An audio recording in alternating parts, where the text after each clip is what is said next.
টিকা নিয়ে একটি ব্যাপক রূপরেখা আছে, যা এর ইতিহাস, প্রকারভেদ, কার্যপ্রণালী, সুবিধা, চ্যালেঞ্জ, প্রশাসন এবং ভবিষ্যৎ সম্ভাবনা সম্পর্কে বিস্তারিত তথ্য সরবরাহ করে।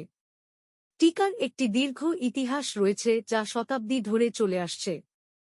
প্রারম্ভিক প্রথা, ভ্যারিওলেশন, যা একটি প্রাথমিক টিকা ব্যবস্থার অংশ ছিল, মৃত স্বল্পাকৃতির পক্সের সাথে সংক্রামিত হওয়ার প্রক্রিয়া, যা প্রতিষেধক প্রক্রিয়া হিসেবে ব্যবহৃত হতো। এটি এশিয়া ও আফ্রিকায় জনপ্রিয় ছিল ১৮ শতকের আগে। এডওয়ার্ড জেনার ১৭৯৬ সালে এডওয়ার্ড জেনার প্রথম সফল কাঁঠাল পক্সের টিকার উন্নয়ন করেছিলেন, যা গবাদি পক্সের মাধ্যমে তৈরি হয়েছিল। এটি আধুনিক ইমিউনোলজির ভিত্তি স্থাপন করে। লুই পাশ্চার ১৯ শতকের শেষ দিকে পাশ্চার অসুখের জন্য টিকার উন্নয়ন করেছিলেন, যেমন অ্যানথ্রাক্স এবং র্যাগবিস, যা রোগের জীবাণু তত্ত্বের উপর ভিত্তি করে।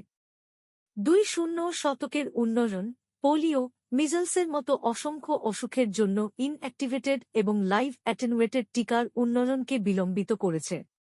টিকার প্রকারভেদ।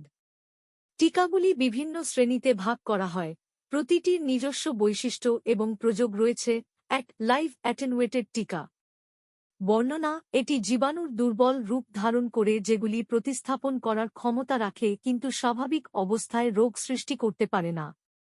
প্রকারের উদাহরণ: মিজলস, মাম্পস, রুবেলা, এমএমআর এবং চিকেনপক্স। সুবিধা: সাধারণত দীর্ঘস্থায়ী ইমিউনিটি প্রদান করে। অসুবিধা: এটি রোগ প্রতিরোধক ক্ষমতা কমজোরের জন্য উপযুক্ত নয় এবং রক্ষণাবেক্ষণের জন্য শীতল নির্ভরতা প্রয়োজন।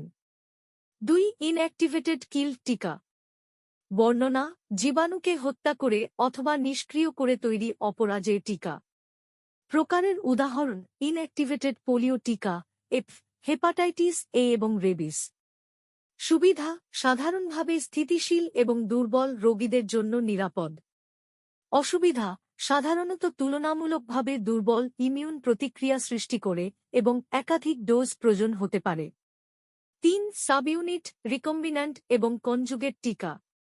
বর্ণনা: জীবাণুর নির্দিষ্ট অংশ যেমন প্রোটিন বা শাঁস ব্যবহার করে তৈরি। প্রকারের উদাহরণ: হিউম্যান প্যাপিলোমাভাইরাস টিকা, নিউমোকোকাল টিকা এবং হ্যামোফাইলাস ইনফ্লুয়েঞ্জা টাইপ বি হ্যাপ টিকা। সুবিধা: সাধারণত নিরাপত্তার উচ্চতা রাখে। অসুবিধা: কার্যকারিতা বাড়ানোর জন্য প্রায় অ্যাডজুভেন্ট প্রয়োজন হয় এবং একাধিক ডোজ প্রয়োজন। ৪. মরনা টিকা। বর্ণনা: এটি মেসেঞ্জার রেনা ব্যবহার করে সেলগুলিকে জীবাণুর নির্দিষ্ট অংশ তৈরি করতে নির্দেশ করে।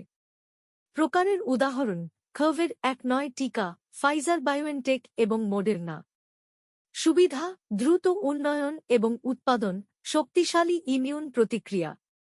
অসুবিধা: ঠান্ডা সংরক্ষণ সুবিধা প্রয়োজন, তুলনামূলক নতুন প্রযুক্তি। ৫. ভাইরাল ভেক্টর টিকা। বর্ণনা: একজন নিরাপদ ভাইরাস ব্যবহার করে জীবাণুর জিন সরবরাহ করে। প্রকারের উদাহরণ: জনসন জনসন কোভিড-১৯ টিকা এবং ইবোলা টিকা। সুবিধা: শক্তিশালী ইমিউন প্রতিক্রিয়া, সাধারণ কর্তৃক সঞ্চয় করা যায়। অসুবিধা: ভাইরাল ভেক্টরের প্রতি পূর্ববর্তী প্রতিরোধ ক্ষমতা কার্যকারিতা কমাতে পারে। টিকার কার্যপ্রণালী। টিকা কাজ করে শরীরের ইমিউন সিস্টেমকে জীবাণু চিনতে এবং প্রতিক্রিয়া জানাতে প্রশিক্ষণ দেওয়ার মাধ্যমে। ১. সংক্রমণ টিকা দেওয়ার পর ইমিউন সিস্টেম টিকার উপাদানগুলোকে বিদেশী হিসেবে চিহ্নিত করে। ২. ইমিউন প্রতিক্রিয়া শরীর প্রতিক্রিয়া জানায় সুনির্দিষ্ট অ্যান্টিবডি তৈরি করে এবং ইমিউন সেলের সক্রিয়তা ঘটে। ৩. মেমরি তৈরির প্রক্রিয়া প্রাথমিক প্রতিক্রিয়ার পর শরীর মেমরি সেল তৈরি করে, যা ভবিষ্যতে ভাইরাসের সংস্পর্শে আসলে দ্রুত এবং কার্যকরী রূপে প্রতিক্রিয়া জানাতে সাহায্য করে। টিকার সুবিধা: ১. রোগ প্রতিরোধ টিকা প্রয়োগ করে অনেক সংক্রামক রোগের ঘটনা নাটকীয়ভাবে কমে গেছে, যেমন মিজলস, পোলিও এবং ইনফ্লুয়েঞ্জা।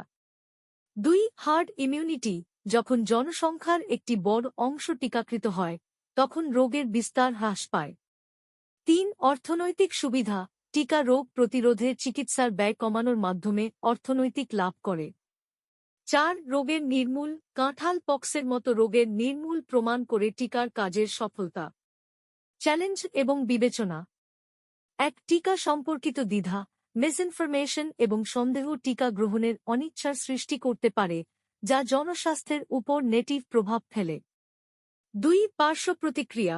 যদিও টিকার পার্শ্ব প্রতিক্রিয়া সাধারণত সামান্য, তবে কিছু ক্ষেত্রে গুরুতর পার্শ্ব প্রতিক্রিয়া ঘটতে পারে। 3. অ্যাক্সেসের অমিল। টিকার অ্যাক্সেসের ক্ষেত্রে বৈষম্য রয়েছে, বিশেষ করে নিম্ন আয় যুবকদের জন্য। 4. শীতল শৃঙ্খলার প্রয়োজনীয়তা। কিছু টিকার জন্য কঠোর তাপমাত্রা নিয়ন্ত্রণ প্রয়োজন, যা বিতরণকে জটিল করে। টিকাগুলি বিভিন্ন পদ্ধতি দ্বারা দেওয়া হয়। ইন্ট্রামাসকুলার স্বাভাবিকভাবে অনেক টিকার জন্য পেশির মধ্যে দেওয়া হয়, যেমন কাঁধে। সাবকুটেনিয়াস ত্বকের নিচের চর্বির স্তরে দেওয়া হয়। মৌখিক টিকা মুখের মাধ্যমে নেওয়া হয়, যেমন কিছু পোলিও টিকা। নাসাল স্প্রে রূপে দেওয়া হয়, যেমন ফ্লু টিকা। টিকার ক্ষেত্রে নতুন সম্ভাবনাগুলি যুক্ত হচ্ছে। 1. বিশ্বজনীন টিকা। কিছু গবেষণা কিছু সংক্রামক রোগের বিরুদ্ধে অধিক সুরক্ষা দেওয়ার জন্য গবেষণা চলছে। 2. প্রযুক্তিগত উন্নয়ন। টিকা দেওয়ার নতুন পদ্ধতি, যেমন প্যাচ, মাইক্রোনিডলস, অভিগম্যতা এবং ব্যবহার সহজ করবে।